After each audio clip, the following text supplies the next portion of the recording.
ITI training officer की भर्ती को लेकर यहाँ पर कुछ महत्वपूर्ण चीज़ें आज हम डिस्कस करेंगे, ठीक है। कुछ सिलेबस को भी क्लियर करेंगे, यहाँ पर कौन से स्टूडेंट को अप्लाई करने में इशू आ रहा है, भाई किस पोस्ट के लिए अप्लाई करना चाहिए, ये सब चीज़ें। और भाई एक चीज़ और, यहाँ पर जो फीमेल कैंडिडेट है उनको क्या प्लस पॉइंट रहने वाला है जो तैयारी कर रही है भाई एमपी ट्रेनिंग ऑफिसर की भर्ती की, ठीक है। तो आज बहुत सी चीज़ें यहाँ पर क्लियर होंगी, किस तरह से तैयारी करना चाहिए, कितने टाइम है और क्या है, तो सारा कुछ मैं क्लियर करूँगा। तो भाई वीडियो को पूरा देखना, और जो भी भाई पहली बार विजिट कर रहे हैं, ठीक है, वो चैनल के साथ बने जरूर रहना, ताकि टीओ की कोई भी अपडेट जो है आपको टाइम से मिलती रहे।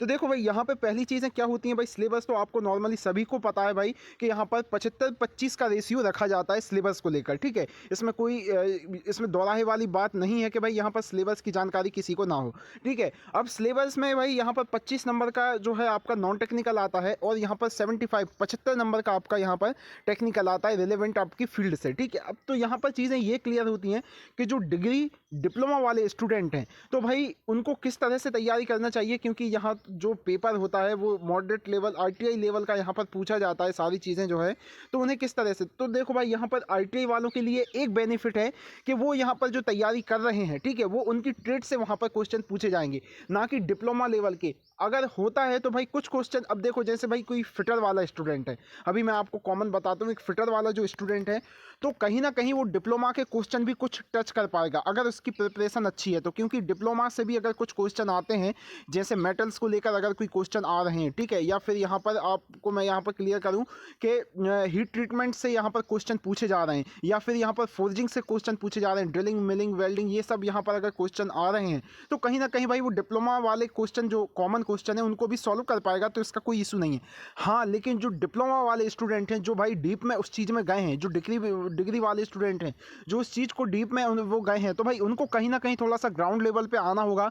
जो आईटीआई की बेसिक बुक है उनको यहाँ पर क्लियर करना होगा, जिस तरह से भाई फाइल के टाइप्स आपको करने होंगे, ठीक है। तो जो कॉमन टूल्स हैं, मेजरिंग टूल्स हैं, मार्किंग टूल्स हैं, ये सब आपको क्लियर करना होगा, इनके क्या यूजेस हैं, ठीक है। तो ये सब, और एक चीज़ और यहाँ पर भाई मैं आपको क्लियर करता हूँ कि जो आईटीआई वाले स्टूडेंट हैं, ठीक है, उनकी जो तैयारी रहेगी वो इसमें काफ़ी अच्छी रहेगी। रीज़न क्या है, क्योंकि वो भाई स्टार्टिंग से ही बुक पढ़ के आ रहे हैं, उनकी स्टार्टिंग से ही भाई आईटीआई वाला बंदा है, तो कहीं ना कहीं वो आईटीआई लेवल से ही तैयारी कर रहा है। वो बात अलग है भाई कि कुछ स्टूडेंट जो है यहाँ पर डिप्लोमा लेवल तक टच कर देते हैं, उनका जो है प्रिपरेशन हो जाता है। तो यहाँ पर एक डिग्री डिप्लोमा वालों के लिए ये खास चीज़ है, ठीक है। अब यहाँ पर भाई एक जो आईटीआई वालों के लिए डिसअपॉइंटेड क्या है भाई, यहाँ पर जो चीज़ें हैं आप देख सकते हो, अगर पोस्ट के अकॉर्डिंग अगर हम चलें तो भाई यहाँ पर आईटीआई वालों के लिए पोस्ट को काफ़ी मतलब जो है हद तक रिड्यूस किया गया है। क्या है कि भाई वैसे ही पोस्ट को काफ़ी रिड्यूस किया गया है। अगेन यहाँ पर जो चीज़ें, यहाँ पर रूल्स रेगुलेशन जो चल रहे हैं भाई एमपी गवर्नमेंट के, कि यहाँ पर 50% 50% जो पोस्ट हैं वो आईटीआई डिप्लोमाधारी जो स्टूडेंट है, कैंडिडेट है, उनको दी जाएगी,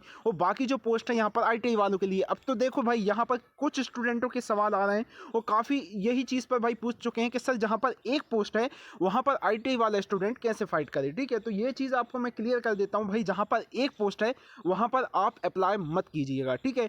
जहाँ पर 2 से 3 पोस्ट हैं, 4 पोस्ट हैं, वहाँ पर आप अप्लाई कीजिएगा, क्योंकि जो 50% जो पोस्ट है वो यहाँ पर डिग्री डिप्लोमा वालों के लिए होंगी, और अदर ने 50% जो पोस्ट हैं वो यहाँ पर आईटीआई वालों के लिए होंगी। तो आपका जो यहाँ पर कॉम्पिटिशन रहेगा वो आपकी 50% पोस्ट पर ही रहेगा।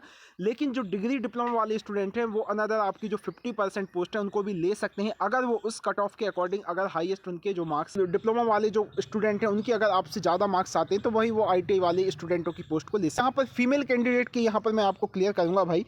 देखो फीमेल कैंडिडेट का क्या है भाई, बहुत अच्छी बात है, एमपी गवर्नमेंट ने फीमेल कैंडिडेट को आरक्षण दिया है भाई, उनके लिए एक अलग कोटा बनाया, उनकी पोस्ट को रिजर्व किया गया है, बहुत अच्छी बात है, ठीक है। अब यहाँ पर उनके लिए ये प्लस पॉइंट रहने वाला है, क्योंकि जो फीमेल कैंडिडेट्स हैं अगर वो भाई लग के तैयारी कर रही हैं किसी एक ही वैकेंसी की फोकस को लेकर, यहाँ पर जैसे टीओ की अगर वैकेंसी की मैं बात करूँ तो भाई टीओ में काफ़ी आरक्षण है यहाँ पर फीमेल कैंडिडेट्स के लिए, तो अगर वो लग कर यहाँ पर तैयारी कर रही हैं तो डेफिनेटली भाई यहाँ पर उनको रिजल्ट, तो भाई यहाँ पर केवल एमपी की ही फीमेल कैंडिडेट अप्लाई कर सकती हैं, अदर स्टूडेंट की जो कैंडिडेट यहाँ पर नहीं आ सकती हैं, ठीक है।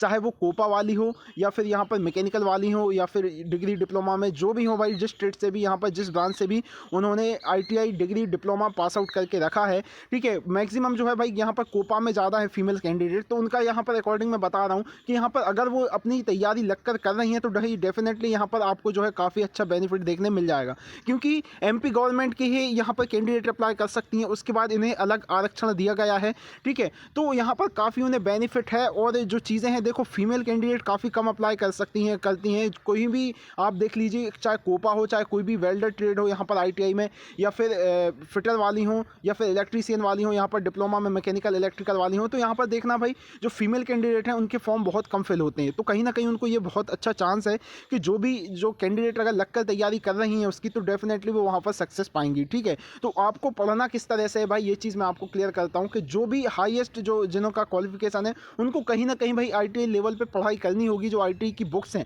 अब भाई उसमें भी बुक्स को कौन सी बुक्स पढ़ें भाई, मैं आपको क्लियर करता हूँ। हर बुक अच्छी है, कोई भी बुक ख़राब नहीं है, बस ये है कि आपको अलग अलग बुक्स का एक्सपीरियंस लेना होगा आपको अलग अलग, क्योंकि कुछ क्वेश्चन है जो इस बुक में नहीं है, कुछ क्वेश्चन दूसरे बुक में नहीं है। तो लगभग जैसे बलबीर हुआ ITI वालों के लिए, रॉयल पब्लिकेशन हुआ, तो ये सारी बुक, नीलकंठ भी आपको पढ़ना पड़ेगा। तो थोड़ा बहुत ये सारा कुछ आपको, क्योंकि हर जो बुक्स में उनके अलग अलग क्वेश्चन दिए हैं, कुछ क्वेश्चन यहाँ पर दिए हैं तो कुछ क्वेश्चन दूसरी बुक में नहीं दिए। तो भाई कौन सी बुक से कौन सा क्वेश्चन उठाकर जो है डिपार्टमेंट डालेगा, तो वो चीज़ें आपको भाई हर बुक का एक्सपीरियंस लेना पड़ेगा। एक कोई पर्टिकुलर बुक TO के लिए मैं आपको नहीं सजेस्ट कर सकता कि भाई ये बुक ले लीजिए या ये, आपको भाई तैयारी अपने लेवल पर करनी होगी, ठीक है, तभी आपको यहाँ पर जो है सफलता मिलेगी। रीज़न क्योंकि भाई यहाँ पर पोस्ट काफ़ी कम है। अब यहाँ पर भाई पोस्ट इंक्रीज़ का मैं भी चीज़ें क्लियर करता हूँ कि भाई पोस्ट इंक्रीज़ का ऐसा है कि अभी देखो फॉर्म अप्लाई हो गए हैं, अभी डिपार्टमेंट की तरफ से कोई भी नोटिस नहीं आया है पोस्ट इंक्रीज़ को लेकर के। यहाँ पर जिस तरह से सब इंजीनियर की पोस्ट को इंक्रीज़ किया गया था, उसी तरह से भाई यहाँ पर कोई भी डिपार्टमेंट की तरफ से अभी आदेश नहीं आया है पोस्ट इंक्रीज़ को लेकर। फॉर्म अप्लाई होने लगे हैं भाई, जिन स्टूडेंट को भी इसको इन्फॉर्मेशन नहीं है वो यहाँ पर ज़रूर अप्लाई करें। और दूसरी चीज़ मैं आपको ये कहता हूँ कि भाई कोई भी टॉपिक पढ़ रहे हो तो उसको डीप में पढ़ो, उसको समझ के पढ़ो, ताकि वो चीज़ आपको हमेशा के लिए क्लियर हो सके, ठीक है।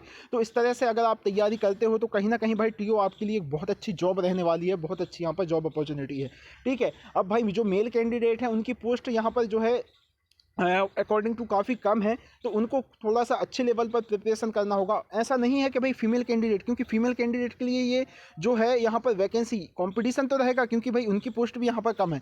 लेकिन ये है कि भाई कंपेयर टू अगर हम देखें तो यहाँ पर उनका जो है यहाँ पर जो कैंडिडेट्स हैं वो बहुत कम अप्लाई करती हैं जो जॉब के लिए है यहाँ पर, ठीक है। तो उसके अकॉर्डिंग जो है, लेकिन मेहनत तो भाई उनको भी करनी होगी, क्योंकि यहाँ पर पोस्ट काफ़ी दोनों, यहाँ पर अगर मेल कैंडिडेट की बात करूँ या फीमेल, दोनों में यहाँ पर कम है। तो मेहनत तो भाई डेफिनेटली आपको करनी होगी, तभी आप यहाँ पर जो है इस TO को ही वैकेंसी को लेकर सफलता पाएंगे। देखो एक चीज़ मैं आपको बताता हूँ कि TO की जो वैकेंसी है भाई वो बहुत अच्छी वैकेंसी है, ठीक है। यहाँ पर फीमेल कैंडिडेट अगर इसमें सक्सेस पाती है तो भाई उनका काफ़ी अच्छा यहाँ पर करियर रहेगा, है ना। तो सारा कुछ है भाई, टीचिंग लाइन है, तो काफ़ी अच्छी चीज़ें हैं ये सब।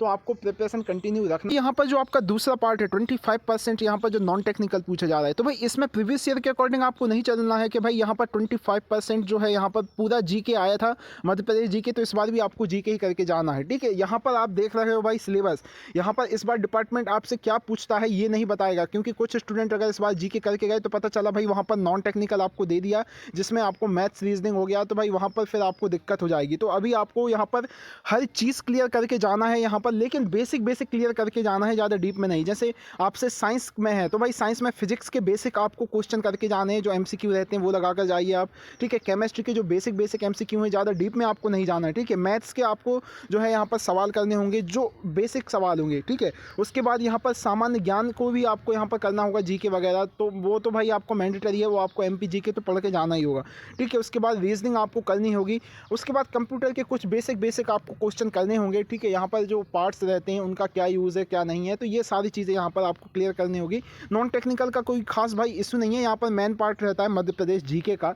तो जिनकी स्ट्रेटजी भाई बनी हुई है स्टार्टिंग से ही, वो MP GK जो पढ़ते आ रहे हैं उनको यहाँ पर प्लस पॉइंट है कि भाई उनसे GK यहाँ पर चीज़ें क्लियर हो जाएंगी, क्योंकि GK में भी ज़्यादा डीप में वो नहीं जाएगा। बाकी आपको मैथ्स, यहाँ पर साइंस, रीजनिंग और जो कंप्यूटर है, तो वो चीज़ें आपको बेसिक करके जाना है, यहाँ पर ज़्यादा डीप में आपको नहीं जाना है, क्योंकि टाइमिंग के अकॉर्डिंग यहाँ पर पेपर में इतना डीप में नहीं पूछा जाएगा, ना ज़्यादा हैवी सवाल या टफ सवाल को आपको रखेगा कि भाई आपको उसके लिए टाइम जो है अलग से यहाँ पर मिले। तो यहाँ पर चीज़ें आपको करनी है। बाकी देखो भाई सिलेबस इन्होंने क्लियर करके दिया है, सिलेबस का कोई इशू नहीं है, सिर्फ आपको जो है अपनी तैयारी पर ही फोकस रखना। जो भी कैंडिडेट यहाँ पर MP ट्रेनिंग ऑफिसर की तैयारी कर रहे हैं तो भाई लगकर कीजिए, क्योंकि यहाँ पर सफलता का एक ही रास्ता है, वो है आपकी मेहनत, ठीक है। तो आपको यहाँ पर तैयारी अपनी कंटिन्यू रखनी होगी, ज़्यादा टाइम नहीं है आपके पास। जो भी स्टूडेंट जिस तरह से अभी तैयारी कर रहे हैं, कुछ मैंने आपको चीज़ें क्लियर की हैं, तो आपको जो है यहाँ पर केवल मेहनत करना है और एक सही डायरेक्शन में जो है मेहनत करना है। डेफिनेटली आपको यहाँ पर सफलता मिलेगी। तो भाई टी ओके, मिलते हैं नए एक्स्ट्रा अपडेट के साथ। जय हिंद।